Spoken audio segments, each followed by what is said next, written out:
Okay, so we're going to go over some knee on belly attacks, right? And really just think about this as a north-south Kimura and armbar entries overview, okay? So there's a couple different ways you could transition here. I'm going to go over the ones that we've been working on. And then I'll start talking about also, sometimes people make mistakes. You're doing a really good job. They might make more mistakes, or they may induce them to make a mistake. But the better the person is, the fewer mistakes they're going to make, even though you're doing a good job with your position. So what we want is to be able to do those same attacks that are options from this position, whether they make mistakes or not, okay? So when we get into this position, he is probably going to keep this arm in tight, okay? So like what we like to do is if we can get inside and push this bicep, because that'll allow me to start working to this wrist, right? In which case I can step over and either drop off and finish here or finish north-south, okay? So the problem is, and like I always learned this way, and just that people would do this. Like, oh, you got him in knee on belly, and then they give you this, and then here. It's like, oh yeah, north-south Kimura, far side spin armbar, all that. But that happens in my life such a low percentage of the time. Right? Like people don't do that. I'm like our people. I'm like, hey, don't do that, don't do that, don't do that. Like it's a tenet, right? We talked about it right before we started this. It's like, hey, what would you do? Well, I wouldn't do that, So, and if they do, great. Here, you've got awesome fundamentals. So, here's the thing. He's not always going to do that. So like coming in for this inside bicep will allow you to do things like this wrist control, okay? From that wrist control, I stepped over the head and I've got just traditional Kimura, okay? So meaning kicking my leg back and finishing there. If you prefer, here, the north-south version, it's there as well, all right? And that's off the wrist trap. Yes, people may do this. Shame on them if they do. Like, why? Why are you doing this? Go train somewhere else. But anyway, so they're probably not going to give you that. So if he's unable to push me off because, I have this sort of idea. Another place I start getting this is I go here to his tricep and I start pushing this across. People don't like this. So they try and turn back in. Boom. And then look. Here. Learn this from Hobson Moore, this particular transition. Stand on the wrist. Here. Push his head, pull him up. There's my Kimura. Or my far side spin armbar. No slack in that one. Right? So, just again, real quick overview. He's probably not going to do this.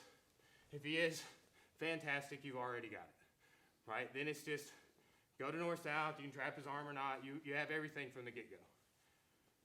They know what they're doing. They're tight here, okay? Sneak that inside on the bicep.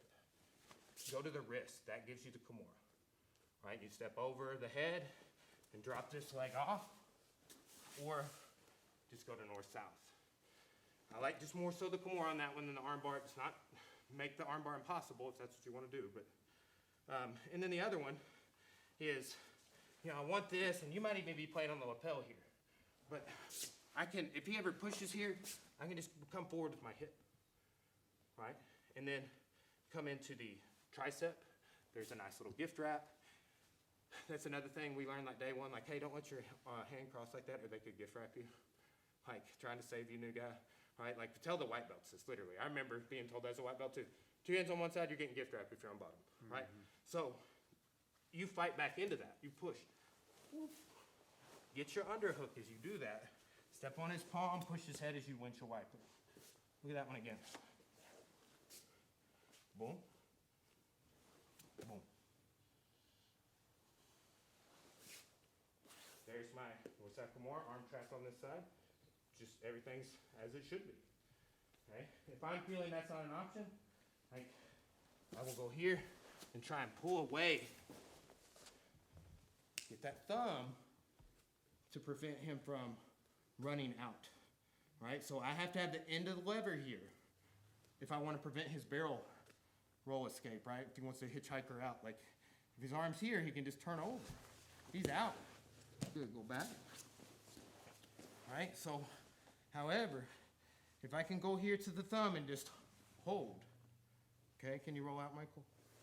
That's hard. Give a little massage here. Like you submit yourself when you do it, if they're on the end of the thumb.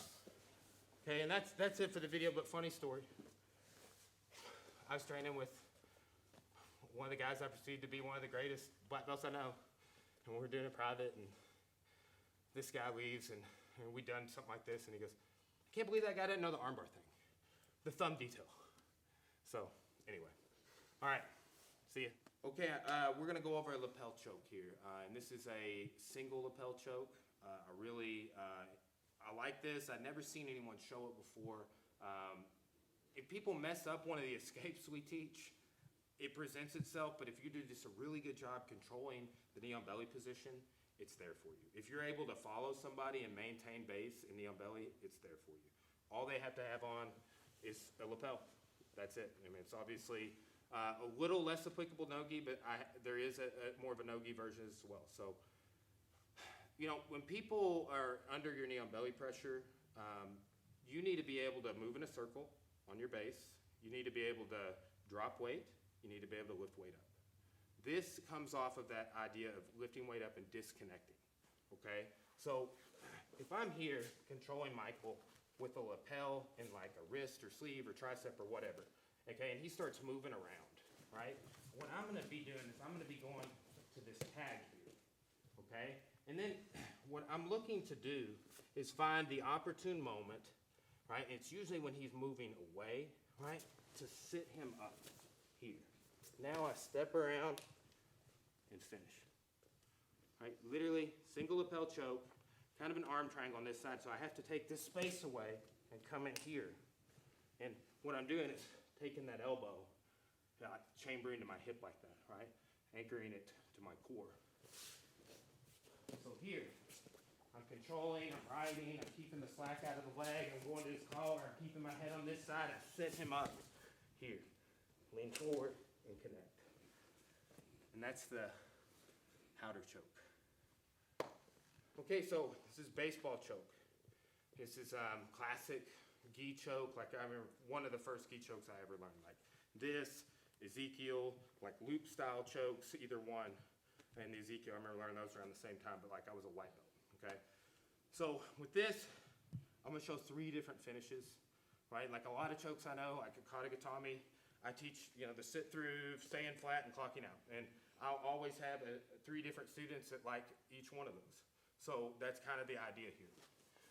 So look, there's lots of grips that you can choose to employ from knee on belly. We talk about different grips in different videos. But with this one, what I'm gonna be doing is inserting this hand here. Now a lot of people will start coming up from a head arm side mount because they already have that and they think it's a good idea. It's not. You can easily get trapped if you put the arm under the head and try and pop up to knee on belly from side control.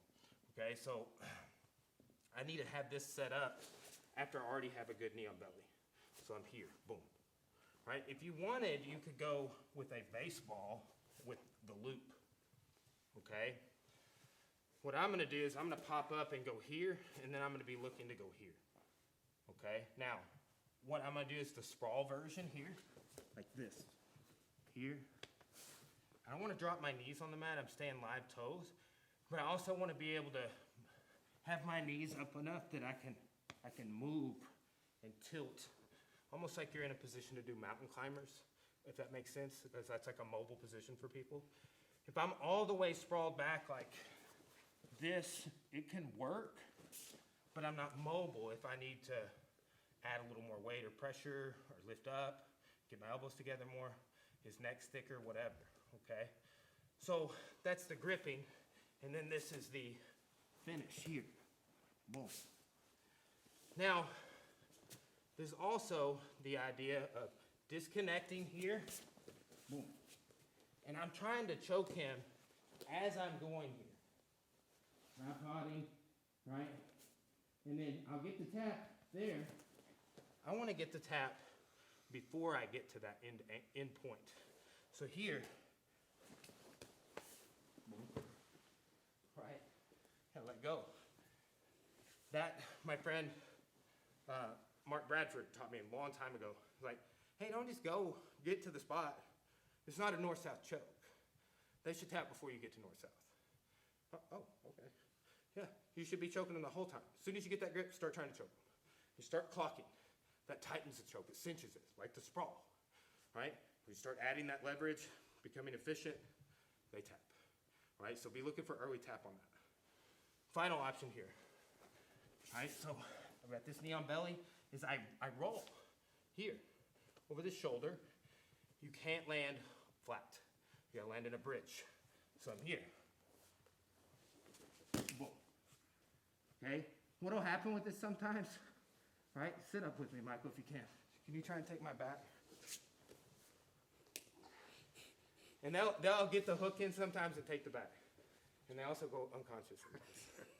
This happened in here, right? We have a guy that kills people with the baseball choke. Got 3 dudes in one tournament with it. So, but, you know, that's more of a defensive version. But if you get those elbows locked together, it's going to be hard to deal with.